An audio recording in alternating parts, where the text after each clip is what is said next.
Well, I, for one, am grateful, Mrs. Bush, that they are finally bringing civilization to this savage land. I could not agree with you more, my dear. My daddy settled this land, and I know he'll be looking down on us, pleased at how we help the natives. Yes, they've lost their land, but they've gained access to heaven.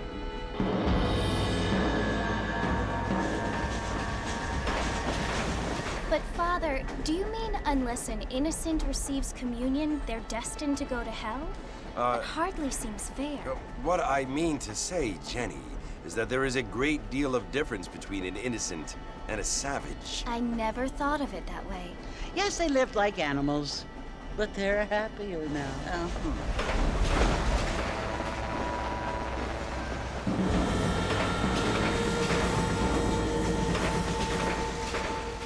Not only do people now have motor cars, Father, but I heard that pretty soon we will be able to fly. No, only angels can fly, Jenny. No, apparently people can fly. Didn't you hear? Out in Kansas, a man even got a car to fly. I hardly think so, Jenny.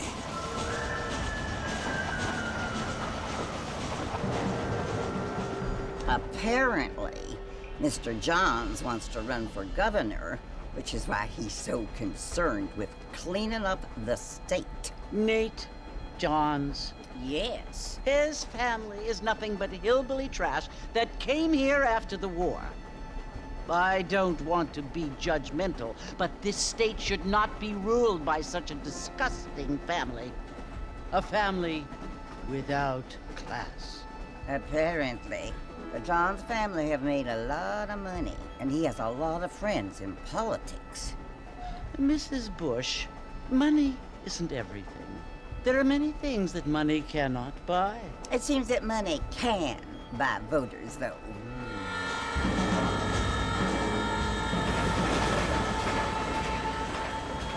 What you must remember, my dear, is that we have been brought here to spread the word.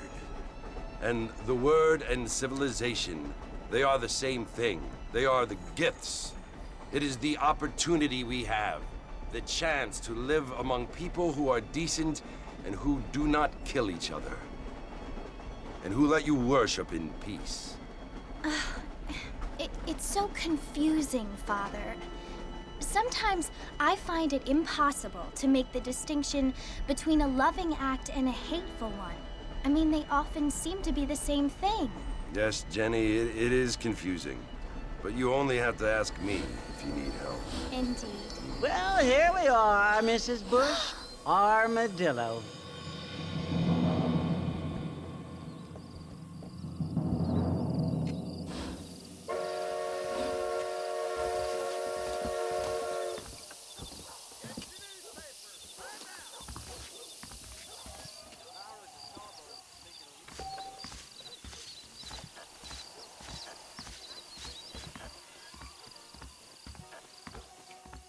There's a fortune planted at Rio Lobo. Pacific Union Railroad.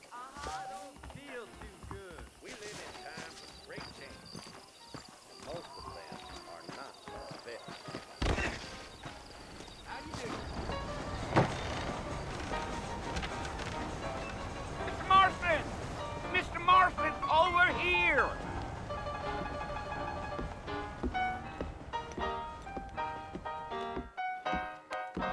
You must be John Marston. Sometimes. I'm Jake. Your friends from Blackwater hired me to guide you. They ain't my friends, but pleased to meet you, Jake. I got the horses saddled up and ready out front.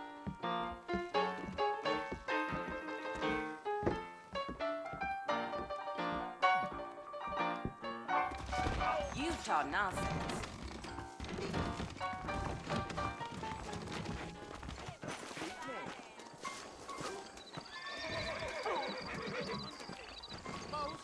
Well, here, let's mount up and hit the trail. I gotta go see the physician at Armadillo on account of my gypsy stomach.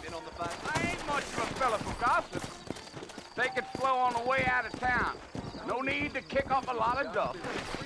She get down at the whorehouse.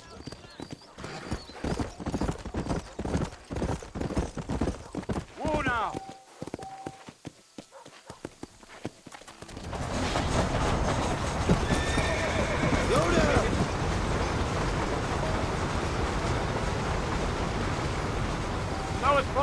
family you want to visit? That's right. Ain't taking nobody up to the fort in a long time. Strange place for a decent fella to want to visit, if you don't mind me saying. Who said I was a decent fella? It's been abandoned for years now. Folks say it was built during the Mexican War. What kinds of soldiers around back then? Why'd they leave? Well, I ain't entirely sure. I heard they had to go up north to fight Indians, or maybe they got tired of being soldiers and went looking for gold. You know how things is. So what are you doing up at the fort? I'm looking for an old friend. Well, like I says, you ain't gonna find many folk around those parts these days. Those you do find are about as sociable as an old three to back to.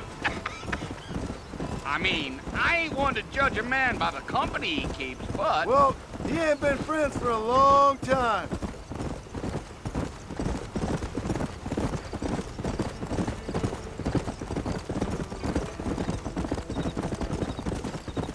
Are you planning on spending any time in Armadillo, Mr. Marston?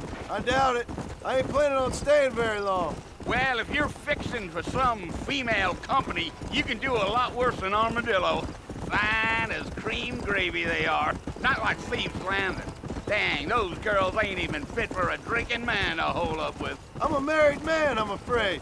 Ain't we all?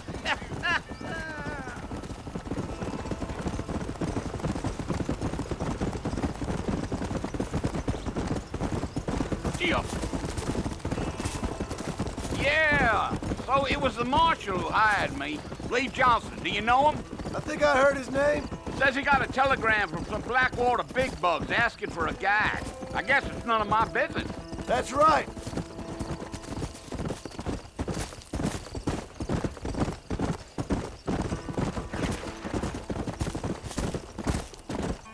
You ain't very talkative, are you? Nope. I'm just chewing the dog, mister. That's how I am.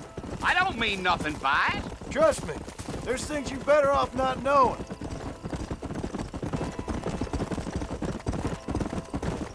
I'll tell you, Mr. Marston, those coyotes eat better than I do. Almost there, Mr. Marston. Just over this hill. Easy. Yeah, yeah. Come on.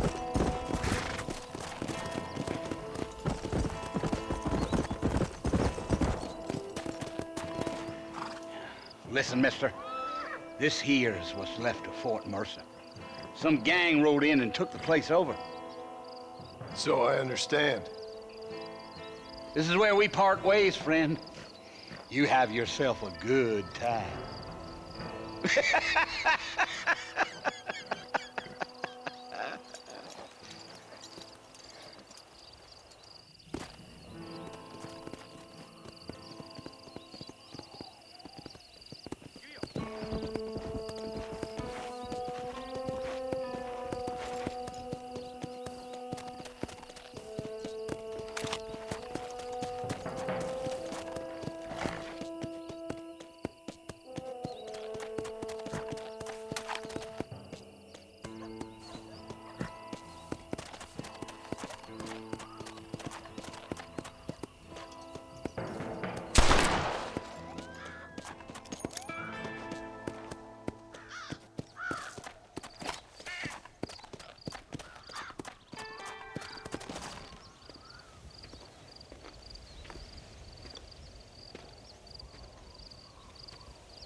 Bill!